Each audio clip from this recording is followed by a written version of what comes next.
boa noite. Hoje nós iremos tratar do rol 387 da ANS. O rol 387 da ANS é composto de 4 anexos. O primeiro anexo é o anexo que contém a listagem dos procedimentos mínimos que as operadoras e seguradoras de planos de saúde devem oferecer aos seus usuários. Este rol, deixamos claro desde o início, é um rol exemplificativo. Isso porque a medicina ela está sempre em constante evolução. Estando em constante evolução, novos tratamentos, novos procedimentos são lançados no mercado e o médico tomando conhecimento deste tratamento ou deste medicamento ou deste procedimento pode indicá-lo ao seu paciente, sendo de responsabilidade do plano ou da seguradora fornecer o tratamento proposto. Lembrando que o médico é o único profissional habilitado para decidir qual será o tratamento que seu paciente deverá ser submetido. Ele é o senhor da situação porque detém o conhecimento técnico. O rol, ele sofre duas limitações. Ele tem duas diretrizes apenas, duas restrições com diretrizes de utilização apenas, segundo a Lei 965698, que é a Lei dos Planos de Saúde. Essas duas restrições estão no artigo 12, inciso 1, letra C, e no artigo 12, inciso 2, letra G. O que seriam? Seriam tratamento para câncer via oral, feito em casa, após o tratamento feito, claro, no hospital, e a segunda diretriz de utilização que poderia ser imposta ao paciente é a utilização de tratamento ambulatorial, de radioterapia ou de quimioterapia oral após o tratamento hospitalar. Fora essas duas restrições que deverão conter diretrizes de utilização, qualquer outra diretriz de utilização entendemos como ilegal e judicialmente questionável, portanto. Nós temos no anexo 2 algumas diretrizes de utilização. Nós temos aqui uma colinha que é para não esquecermos nada do que devemos dizer a vocês. Essas diretrizes de utilização, em nosso ver, são todas ilegais. Por quê? O artigo 12, parágrafo 4º da Lei 965698, que é a Lei dos Planos de Saúde, estabelece que somente em duas situações, as que eu já citei, podem ser impostas diretrizes de utilização. Portanto, todas as diretrizes de utilização constantes do anexo 2, a nosso ver, são ilegais. Uma delas, que acontece muito em nossa vida profissional, é a dermolipectomia, que é a retirada de excesso de pele após emagrecimento acentuado decorrente de cirurgia bariátrica. A ANS, ela impõe algumas diretrizes de utilização, que seriam hérnia, infecção bacteriana, infecção por candidíase, ou seja, essas diretrizes de utilização são ilegais, porque elas não constam do artigo 12 da lei. O artigo 12 da lei é bem claro que apenas as duas restrições que eu citei podem sofrer diretrizes de utilização. Portanto, basta que a pessoa tenha emagrecido e que tenha sobra de pele para que esta plástica seja reparadora e ela deva ser coberta pelo plano. O paciente não precisa ter candidíase de repetição, infecção por bactéria ou hérnia aliada ao excesso de pele para realizar a cirurgia. E nesse momento, aproveitamos para deixar bem claro que toda e qualquer cirurgia corretiva é de cobertura obrigatória, consoante prevê a Lei 965698, a Lei dos Planos de Saúde. Não há nessa lei restrição a cirurgias reparadoras. Portanto, a plástica reparadora, seja ela em qual parte do corpo for, é de cobertura obrigatória pelos planos de saúde. Nós temos aqui também algumas diretrizes, ou seja, algumas restrições impostas pelas operadoras e seguradoras de saúde aos pacientes quanto à utilização de procedimentos. Uma delas é a avaliação geriátrica ampla.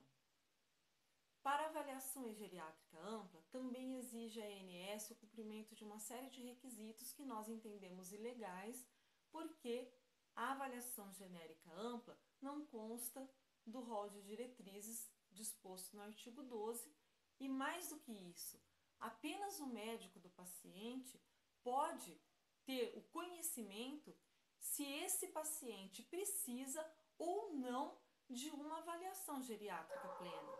Isso é uma restrição à liberdade de atuação do profissional e, portanto, totalmente ilegal.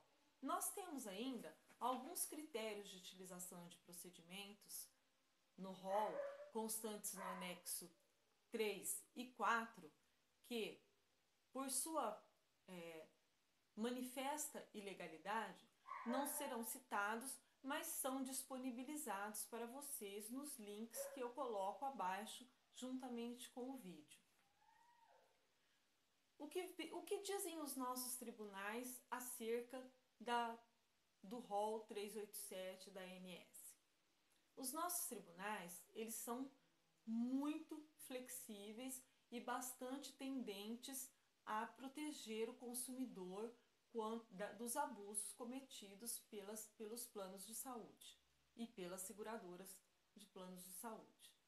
Em especial, o Tribunal de Justiça do Estado de São Paulo editou diversas súmulas acerca do assunto. Uma delas torna obrigatória a cirurgia plástica reparadora para toda reparação que se fizer necessária no corpo do paciente por deformidade decorrente do emagrecimento acentuado em que o paciente proveniente da cirurgia bariátrica geralmente tem. Outra súmula dispõe que o não pagamento da mensalidade por prazo de 60 dias corridos ou não gera por si só a rescisão do contrato. Para a rescisão do contrato, o plano deve notificar o paciente e lhe conferir o prazo de 10 dias para a purgação da mora antes de rescindir o contrato. Portanto, qualquer consumidor que tenha o seu contrato rescindido pelo não pagamento antes de ser notificado e lhe seja dada oportunidade de purgar a mora, pode se valer do Poder Judiciário para a defesa dos seus direitos, através de um advogado ou através da Defensoria Pública. Uma outra súmula também bastante utilizada hoje é a que preceitua que o plano de saúde não pode alegar pré-existência de uma doença se ele não fez perícia no usuário antes que o contrato fosse assinado. Ou seja, se a pessoa assinou um contrato no dia 1º de janeiro de 2016 e no dia 27 de julho de 2016 apresentar uma neoplasia, o plano não poderá alegar a pré-existência e alegar estar a pessoa em carência de 2 anos ou de 24 meses, como diz a lei.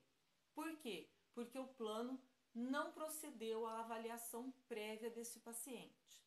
O Tribunal de Justiça de São Paulo, então, tem sido muito criterioso e muito cuidadoso na defesa dos usuários de planos de saúde. Os outros tribunais do Brasil também têm feito um excelente trabalho nesse sentido. Os juízes e os promotores têm cuidado para que o plano de saúde cumpra com as suas obrigações e, por fim, o STJ, a última instância possível de recurso, tem também garantido, tem efetivado os direitos dos consumidores em relação aos planos de saúde. Por fim, então, entendemos que o rol constante do anexo 1 é exemplificativo. Os 3 anexos seguintes não são legais em virtude das diretrizes ali constantes não serem as diretrizes indicadas no artigo 12, inciso 1, letra C, e no artigo 12, inciso 2, letra G, da Lei 965698, que é a Lei dos Planos de Saúde, e entendemos que toda vez que houver uma violação ao qualquer direito do paciente, o paciente deve procurar imediatamente o Poder Judiciário para o julgamento dessa divergência, posto que o plano de saúde não pode restringir tratamentos. O rol é exemplificativo, é mínimo, e se o médico entender que o paciente deve passar por um procedimento que não esteja constando no rol, o plano deverá sim efetuar a cobertura desse procedimento, sob pena de ser ajuizada a ação para que seja obrigado a realizar este procedimento. Tenham todos uma boa noite e muito obrigada pela audiência.